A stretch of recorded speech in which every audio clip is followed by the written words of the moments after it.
It is August 1944. The Allied forces have broken out of Normandy.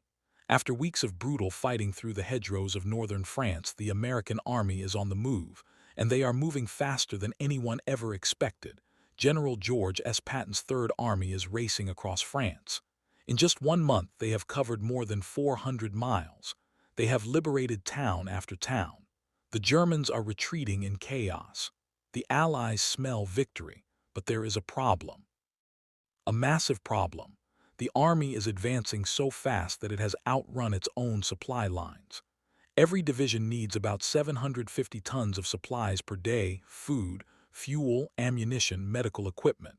At the start of the offensive, Patton's army was consuming 800,000 gallons of fuel every single day, and the supplies were still sitting on the Normandy beaches.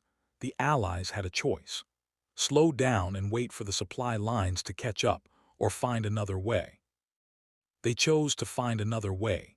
This is the story of the Red Ball Express, the truck convoy system that saved Patton's army, the operation that proved African American soldiers were every bit as brave as their white counterparts, and the unsung heroes who kept the Allied war machine moving when everything depended on it.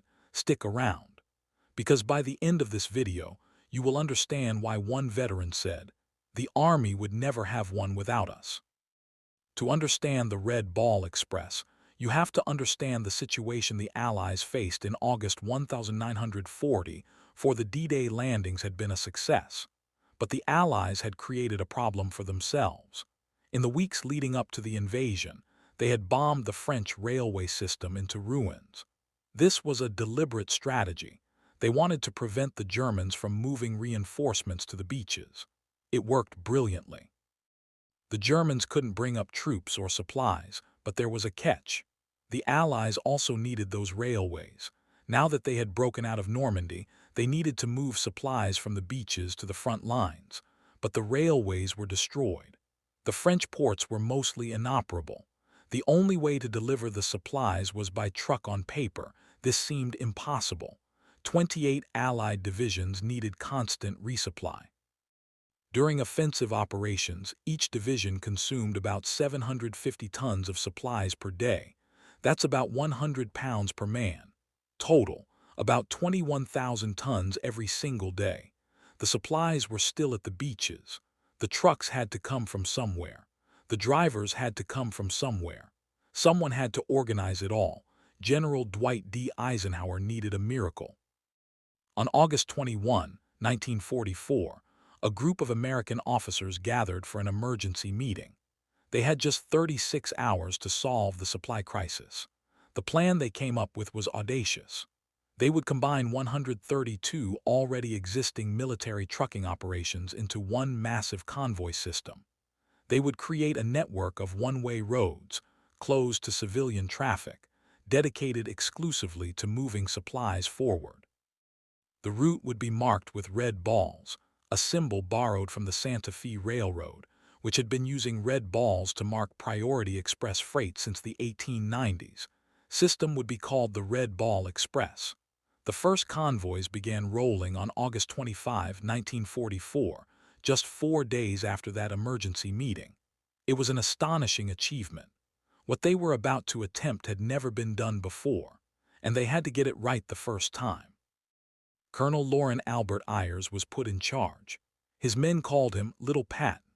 Ayers had to find 2 drivers for every truck, obtain special equipment, and train port battalion personnel as drivers for long hauls. He pulled able-bodied soldiers from other units whose duties were not critical and made them drivers. Result was a truck force composed primarily of 2.5-ton GMC Jimmies and 1.5-ton Dodges. The Dodges were reliable. The GMCs were prone to breakdown, but they were available in greater numbers. Together, they would form the backbone of the most ambitious trucking operation in military history. Nearly 75% of the Red Ball Express drivers were African American, because the U.S. Army was segregated. Commanders believed African Americans had no mettle or guts for combat. They were relegated to service and supply outfits, jobs that were considered safe and non-combat. There was nothing safe about the Red Ball Express. Red Ball drivers faced enemy fire, landmines, sniper attacks, and strafing from German aircraft. One driver, Austin Powley's, later recalled, "We'd drive and be fired upon at the same time." Another driver, 19-year-old James Rookard, remembered, "There were dead bodies and dead horses on the highways after bombs dropped. I was scared, but I did my job, hoping for the best." Driver Albert B. West remembered German aircraft attacking his convoy. "Them airplanes make you drive further than that," he said. His lieutenant told him, "Wes, you got a governor on that truck." "Yes, sir. Brake and let's go 40 miles per hour." Wes pushed his truck to 60 miles per hour, but that still didn't stop the planes from attacking. Drivers were not just delivering supplies, they were fighting. And they were dying. The men drove at night with their headlights off. They used cat eyes, slitted headlight covers that reduced light to a dim beam on the highway. If you turned on your headlights, the Germans could bomb the whole convoy, Rookard explained. So we had to feel our way down the road. Bravery of these men was recognized even at the time. A Stars and Stripes newspaper article from August 31, 1944, quoted an unnamed soldier. "We often refuel and rearm even while fighting. That takes guts. Our Negro outfits delivered gas under constant fire. Damned if I'd want their job. They have what it takes." Red Ball Express operated on a system of one-way roads. The northern route was used for delivering supplies to the front. The southern route was used for returning trucks. Both roads were closed to civilian traffic. The official route started at Saint-Lô in Normandy and extended to delivery areas west of Paris. But as the armies advanced, the route kept extending. By September, the round trip was nearly 400 miles for First Army and 350 miles for Patton's Third Army. The round trip could take up to 54 hours at the Red Ball's peak. 140 truck companies were strung out along the route. Over 6,000 vehicles were operating around the clock. On an average day, 900 fully loaded vehicles were on the Red Ball route. Trucks carried fuel, ammunition, food, and other essentials. But fuel was the most important. The Red Ball delivered up to 800,000 gallons of fuel a day, carried in 5-gallon jerry cans. At its peak, the Express carried about 12,500 tons of supplies per day. Numbers are staggering. Over its 83 days of operation, the Red Ball Express delivered 412,193 tons of gas, oil, lubricants, ammunition, food, and other essentials. That's over 412,000 tons. Scene 6. The daily grind life on the Red Ball Express was brutal. The drivers were overworked and exhausted. Many pushed themselves to the breaking point. Officially, only convoys of at least 5 trucks were allowed, escorted by a jeep in front and behind. But in reality, it was common for individual trucks to depart Cherbourg as soon as they were loaded. The drivers regularly disabled the engine governors to travel faster than the official speed limit. Strain on personnel and equipment began to show. Drivers wanted to live up to their growing reputation among combat units. They regularly ignored speed and weight limits and their own fatigue. The number of one-vehicle accidents climbed. The solution: the Army assigned relief drivers to ride shotgun maintenance was a constant challenge. The GMC trucks were prone to breakdown. But the Army set up mobile repair units that fixed trucks on the spot where they broke down, or towed them to repair yards in the rear. Service stops made more than 1,500 repairs every day. There were other challenges. Mud was the most problematic natural enemy. The trucks used 11-inch wheels that could be easily overwhelmed by mud. Efforts to escape could burn out transmissions. Dried mud could immobilize the brakes. German Luftwaffe was a constant threat, though by 1944 German air power was so reduced that even these tempting targets were rarely attacked. But when the planes did come, they caused devastation. The drivers had to watch out for buzz bombs, V-1 missiles that were set to fly a certain distance and then drop like a bomb. Everything the men kept driving. As James Rookard put it, "When Gen Patton said for you be there, you were there if you had to drive all day and all night." Those trucks just kept running. They'd break down, we'd fix them, and they'd run again. Red Ball Express wasn't just driven by men.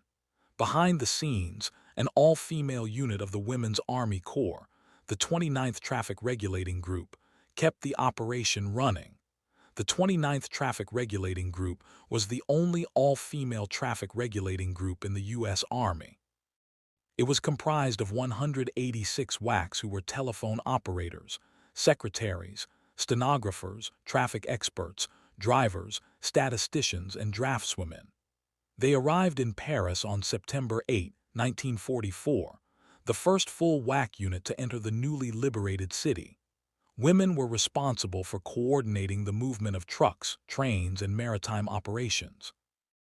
They created map tracings and overlays of theater road networks to document the advancing American supply routes. Sometimes, they redrew the maps several times a day. As new intelligence was received, they kept the truck drivers informed about the advancing front line and new obstacles in their path. Without them, the Red Ball Express could not have operated with the same efficiency. The contribution of these women was recognized with the christening of a 75-ton locomotive at the Paris Railroad Yards in November 1944, named the WAC Blazer in their honor. Red Ball Express officially ended on November 16, 1944. By then, the port facilities at Antwerp, Belgium, were open. French rail lines had been repaired. Portable gasoline pipelines had been deployed. The need for the massive truck convoy system was over. But the legacy of the Red Ball Express endures. The operation illustrated the ability of African American soldiers and women in the ranks of the U.S. Army. Without their support, the operation would not have been successful, and First and Third Armies would have lacked the logistics to advance across Europe. Their efforts led directly to the end of the war in the European theater in May 1945. Red Ball Express became the subject of a 1952 Hollywood movie starring Sidney Poitier. But the real story is more powerful than any film. One veteran, Platoon Sergeant John Houston, father of singer Whitney Houston, summed it up. "We never got enough credit for what we did. The Army would never have one without us." Another veteran, Albert B. Wess, reflected on his experience. "I feel thankful and fortunate. I'd like to have been treated better when we were in the complete Army, let alone the Red Ball Express. The discrimination they faced, despite the danger, despite the exhaustion, these men delivered. They proved that courage is not about the color of your skin. It is about the content of your character. The Red Ball Express was more than a supply operation. It was a testament to the human spirit. It was proof that ordinary people can do extraordinary things when the stakes are high. Today, these men are finally getting the recognition they deserve. Veterans like Albert B. Wess and Austin Powley's have been awarded the French Legion of Honor for their extraordinary bravery in 2017. A memorial was dedicated to the Red Ball Express at Fort Leavenworth, Kansas. It stands as a reminder of the thousands of men who drove through hell to keep the Allies moving. The Red Ball Express ran for 83 days. It moved 412,000 tons of supplies. It saved Patton's army, and it proved that sometimes the most important heroes are the ones we least expect. Thank you for watching. If you enjoyed this video, please like, share, and subscribe. And let us know in the comments, what other untold stories from World War II should we cover next?